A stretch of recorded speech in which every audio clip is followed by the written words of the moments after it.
उत्तर प्रदेश के बरेली जिले का एक युवक अपने परिवार के बेहतर भविष्य के लिए रोजगार की तलाश में विदेश गया था, लेकिन अब उसका पूरा परिवार उसकी सलामती की दुआ कर रहा है। बरेली के बिथरी चैनपुर क्षेत्र के भरतौल गांव का रहने वाला दीपक कुमार गुप्ता तुर्की की एक मर्चेंट नेवी कंपनी के जहाज पर सीमैन के रूप में तैनात था। यूक्रेन के ओडेसा बंदरगाह के पास हुए हमले के बाद से वह पिछले 4 दिनों से लापता है। परिवार को अब तक उसकी कोई आधिकारिक जानकारी नहीं मिल सकी है। नमस्कार, आप देख रहे हैं आई इंडिया, आपके साथ मैं हूं प्रियांशु मिश्रा। यूक्रेन के ओडेसा बंदरगाह के पास हुए हमले के बाद लापता हुए बरेली के भरतौल गांव निवासी दीपक कुमार गुप्ता के घर इन दिनों मातम जैसा माहौल है। परिवार की आंखों से नींद गायब है और हर पल एक ही चिंता सता रही है कि आखिर दीपक कहां है और किस हाल में है। माता पिता, बहन और अन्य परिजन हर आने जाने वाले से बस यही पूछ रहे हैं, क्या दीपक के बारे में कोई नई जानकारी मिली है। गांव के प्रधान और स्थानीय लोग लगातार परिवार के घर पहुंचकर उनका हौसला बढ़ा रहे हैं, लेकिन 4 दिन बीत जाने के बाद भी कोई ठोस सूचना सामने नहीं आने से परिवार की चिंता लगातार बढ़ती जा रही है। आइए आपको सुनाते हैं दीपक कुमार गुप्ता की मां शुभावती देवी ने क्या कुछ कहा। शुभावती देवी जी, अब बताइए पूरी बात क्या है, कब आपके बेटे ने ज्वाइन किया? हमारा बेटा 2025 में 23 सितंबर को दिल्ली से फ्लाइट थी टर्की के लिए। हम छोड़ के आए, हम उनकी मम्मी हैं। हमारा बेटा दीपक मर्चेंट नेवी में गया।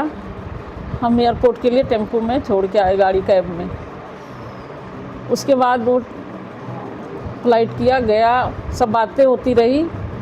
अब ये 4 दिन से जो हुई है, बीच में ड्यूटी करता रहा, वीडियो कॉल करता रहा, बात होता रहा। बेटा मेरा खुश था, ठीक था, मगर आज 4 दिन से हमारे ऊपर पहाड़ गिर गया है।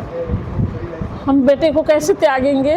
हमारी बात मोदी जी तक, योगी जी तक जाए और ये रिक्वेस्ट है कि हमारा बच्चा जहाँ भी होगा 2 दिन 4 दिन में जैसे भी खोज के निकालें, बुलाएं। हम बेटे के बिना नहीं जी सकती हूँ। बेटा मेरा सहारा था। हमारी अब उम्र हो रही है, 50 से ऊपर जा रही है, तो बेटा बड़ा होता है तो सबको उम्मीद होता है। हम इतने पैसा खर्च करके उसको भेजे थे कि हमारा बेटा कामयाब हो गया, लेकिन हम नहीं जानते थे कि हमारा बेटा हमारा हाथ से निकल जाए।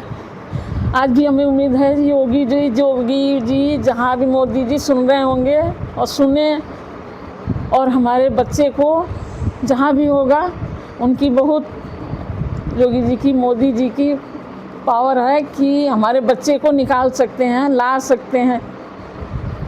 और हमारे पास तो ज़्यादा कुछ शब्द नहीं है। मैं बेटे को देखे बिना रात दिन कैसे चल रही हूँ, कैसे रह रही हूँ। दीपक कुमार गुप्ता तुर्की की एक मर्चेंट नेवी कंपनी के जहाज पर सीमैन के रूप में कार्यरत था। शनिवार को यूक्रेन के ओडेसा बंदरगाह के पास हुए हमले के दौरान जहाज पर अफरा तफरी मच गई। इसी घटना के बाद से दीपक से किसी भी तरह का संपर्क नहीं हो पाया। परिवार ने दिल्ली स्थित शिपिंग कंपनी से संपर्क किया, लेकिन वहां से अब तक कोई स्पष्ट जानकारी नहीं दी गई। दीपक के पिता का कहना है उन्हें अभी तक किसी भी तरह की अनहोनी की आधिकारिक सूचना नहीं मिली है और यही उम्मीदें उन्हें हिम्मत दे रही हैं। परिवार लगातार कंपनी और अन्य क्रू मेंबरों से संपर्क करने की कोशिश कर रहा है ताकि दीपक के बारे में कोई जानकारी मिल सके। सर, सरकार का तो अभी तो कुछ पता ही नहीं चल रहा कि क्या सरकार कर रही है, क्या नहीं कर रही है। जो हम बता रहे हैं वही चीज़ आप लोग भी रिले कर रहे हैं, ठीक है। यही कम से कम भगवान से और सरकार से यही है कि कम से कम जहाँ बच्चा है, पता है कि इस एरिया में गया है तो कोई दूर तो है नहीं, इस उस एरिया में वहाँ का जो भी हमारे जो विदेश मंत्री है उनसे मिल करके बच्चे को सर्चिंग कर सकता है, ढूंढ सकता है। कोई ज़्यादा एरिया में तो नहीं है वो।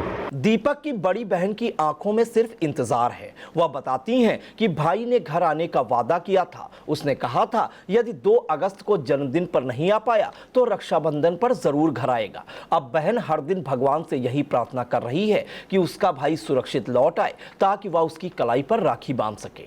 दीपक के लापता होने की खबर पूरे गांव में चिंता का विषय बनी हुई है। ग्रामीण भी लगातार परिवार के साथ खड़े हैं और उसकी सुरक्षित वापसी की दुआ कर रहे हैं। मेरा नाम विमल है, विमल गुप्ता।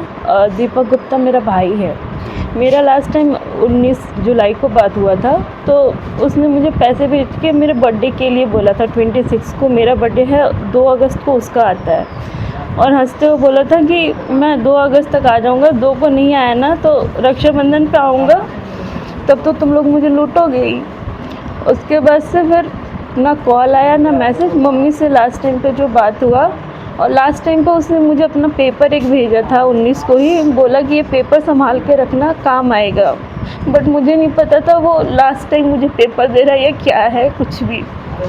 और वो बोला था कि मैं रेजिग्नेशन के लिए दे रखा हूँ, बट कैप्टन ने एक्सेप्ट नहीं किया। उनका टेंडर एक्चुअली ख़त्म हो चुका था, टाइम पीरियड जो भी था उनका, उसके बाद से वो एक्सटेंड किया गया है, ये उसने हमें बताया था। बट उसके बाद से और कुछ नहीं पता चला हमें। ये लास्ट टाइम ये उसने मुझे ज़रूर बोला था 19 से पहले कि वो यूक्रेन की तरफ उनकी शिप जा रही है। भरतौल गांव में हर व्यक्ति की जुबान पर सिर्फ दीपक का नाम है।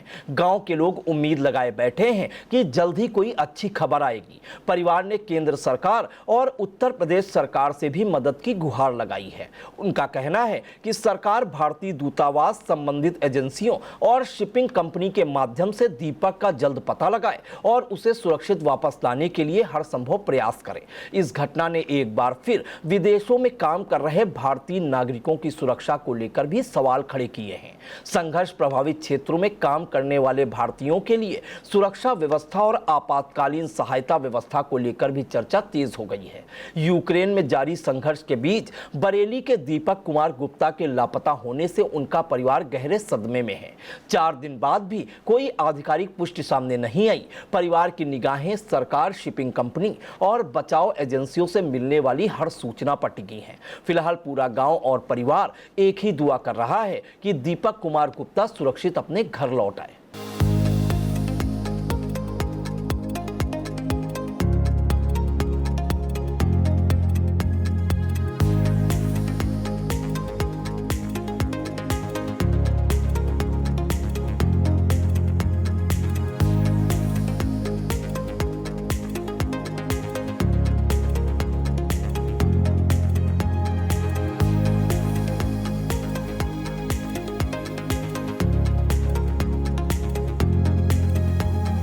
खबर आपकी, नजर हमारी। देखते रहिए आई इंडिया।